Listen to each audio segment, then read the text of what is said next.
Hello, welcome back for another installment of the Cybersecurity Sessions, our regular podcast talking about all things cybersecurity with myself, Andy Still, CTO and founder of Netacea, the world's first fully agentless bot management product. This time, we're looking to move to the other side of the fence, from defense into attack. What better way to improve your defenses than have some friendly attackers tell you all the weaknesses that they find with your systems? This is part of the nature of red teaming. Challenge a team to attempt to discover problems and exploits with a system by attacking it. So today we're joined by Jonathan Echavarria. Jonathan is currently an enterprise architect with ReliaQuest. He's here today to share with us some more details about red teaming, how that works, and the general nature of this kind of defensive activity. So welcome, Jonathan. Thank you very much for joining us today. Before we go into any more details, could you quickly introduce yourself for our listeners? Sure. Thanks, Andy. Yeah, my name's Jonathan Echavarria. Like you said, I'm an enterprise architect over at ReliaQuest. We're an open XDR platform that unifies your existing environment and provides security visibility into pretty much anything that you want. So single pane of glass view and the end goal to enhance your own security posture. Thanks, Jonathan. Now, in your past life, have you worked as an offensive security engineer? Now, I've known a few offensive security engineers in my time, but I think in this case, you had a very different meaning of the word offensive. Could you tell us a bit more what's meant by offensive security and how that differs from maybe things that people may be more familiar with, like penetration testing? Absolutely. Yeah. And I really fleshed this idea out a lot whenever I was working at Facebook, because I really saw the way that they used it and the way that they applied offensive security principles really blew my mind. And I really want to push out this message that offensive security is pretty much a subset of security, but it applies principles of adversarial system design to everyday engineering problems, right? And when you start thinking of it like that, that means that offensive security can really be reframed and applied to any field of work, not even just specifically red teaming or penetration testing. There is a book that Micah Zenko put out, Red Team: How to Succeed by Thinking Like the Enemy. I really like the way he frames this. And it's essentially that the team's goal is to challenge assumptions and bias and act as a devil's advocate. Really, this concept can be applied to anything, but it's most important to demonstrate impact and be inflexible.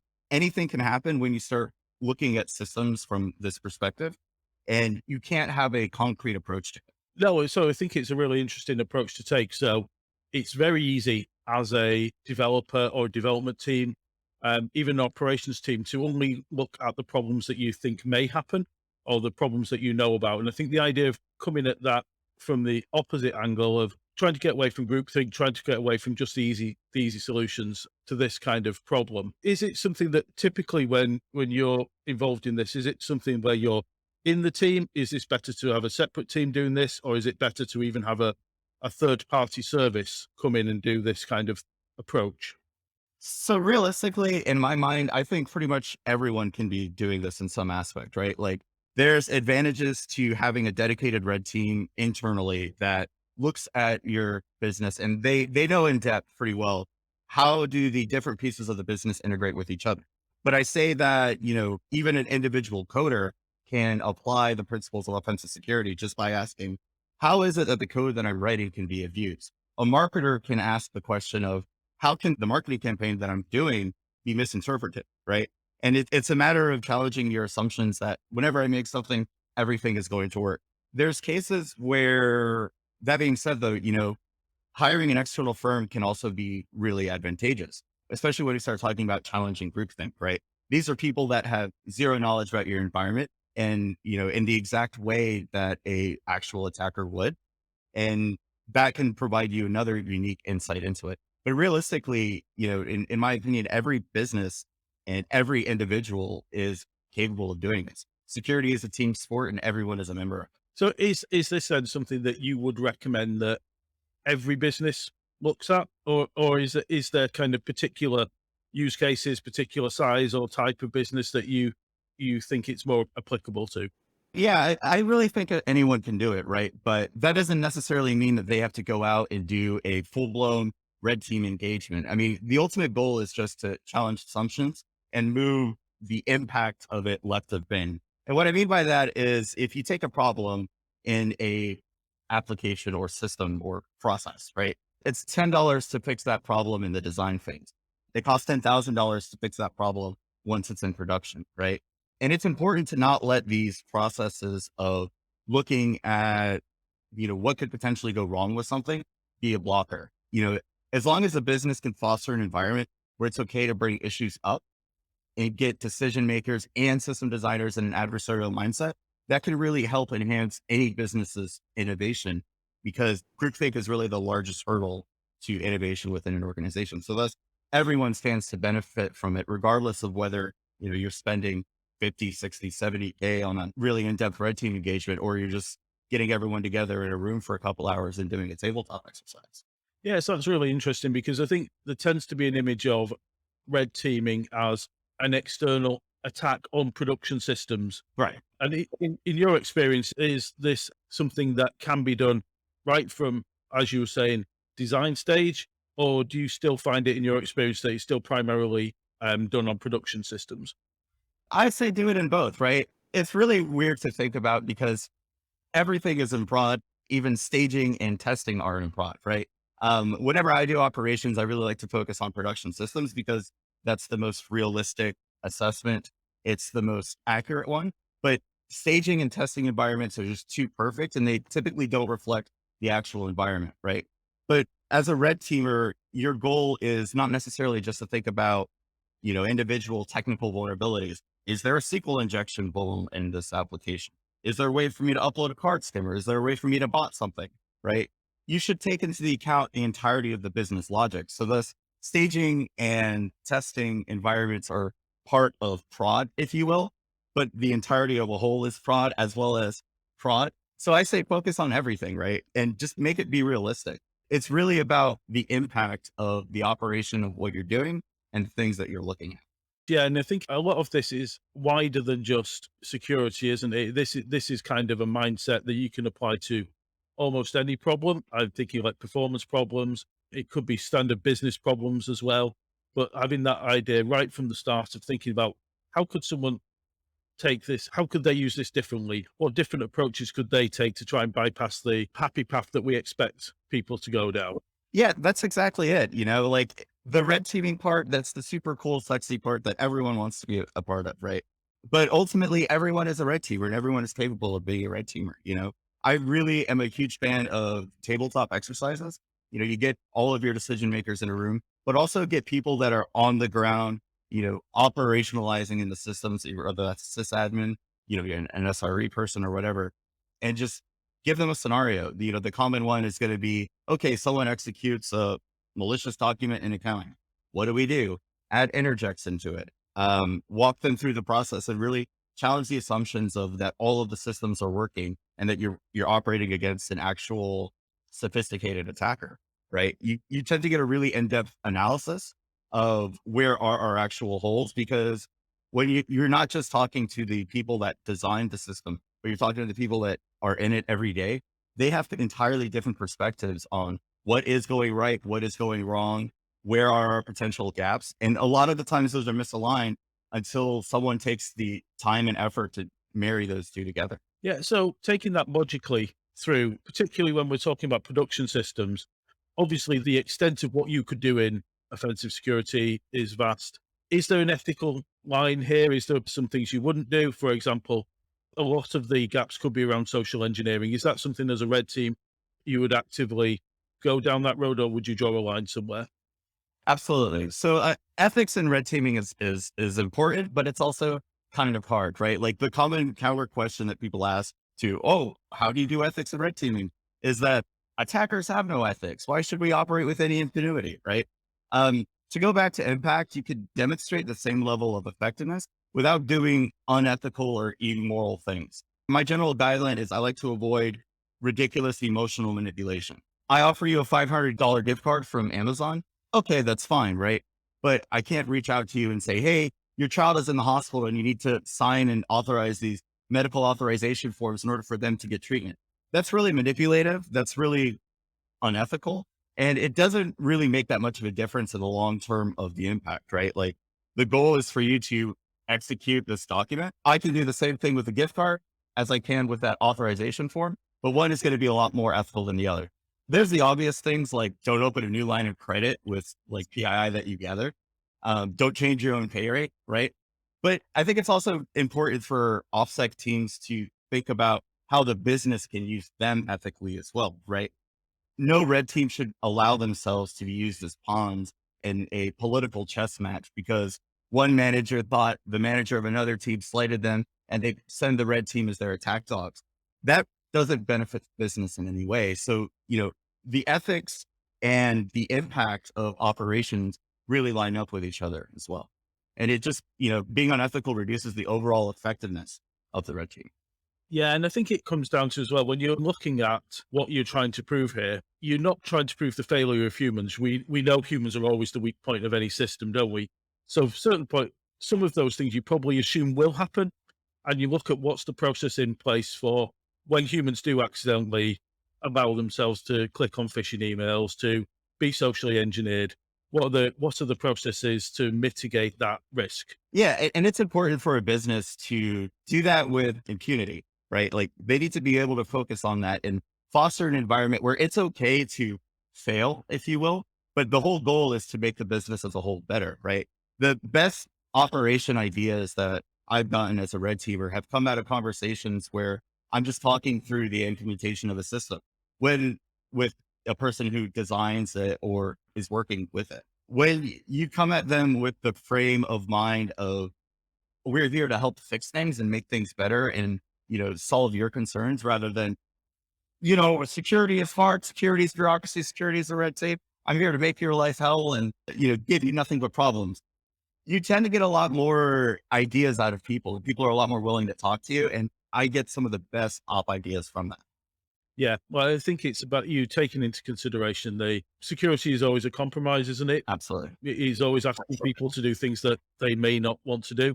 So engaging with them to determine what would be the least impact way, but actually you're protecting them as well. Because ultimately, if you're the victim of social engineering and you make a mistake and you accidentally transfer $10,000 to an attacker, then that's not something you want to do. And it also is not something you want to be classed as your fault. So if there's a way that you come out with something that works for both sides and getting them involved in the conversation rather than it being a 40-step process that someone else has put in place that they then have to follow, then it's that engagement and collaborative approach to problem solving, which I think this drives because you start with those kind of tabletop exercises and you start with getting them involved in the conversation to try and understand the nature of the problem and what the solution would be. Yeah. And I would argue that the debrief life cycle of red teaming and the way that red teams do that is really what separates good red teams from bad red teams, right? Like, in my opinion, a good red team should take ownership of their findings and do everything that they can to ensure that they're remediated.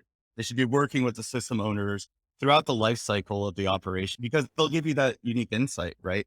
But it also establishes good relationships with them so that they don't see it as, like you said, a process or a burden of the cycle. Like it's ultimately for their improvement. And then again, like that goes into generating additional ideas and, getting additional findings. But, during that debrief cycle, you pretty much get everyone into a room and you walk through the findings, walk through the narrative of your attack. But it's important to not only point out, the flaws of the system that you've assessed, but also point out areas and highlight the effectiveness of existing controls, the effectiveness of, hey, what worked in this design? People like that. People get very receptive to it. And it doesn't make it feel so hostile because that's really not how offensive security is supposed to be. It's offensive, but it shouldn't be hostile, if that makes sense. Absolutely. And what do you typically find is the relationship between red teams and the rest of security teams? It really depends on the kind of the security culture that's been fostered, right? Like, you know, I've seen security teams in general that are just treated as absolute cost centers to the org, and they don't realize that, the entire goal is to save them money over time. When it comes to like the red team, some really go for that mystical mystique aspect.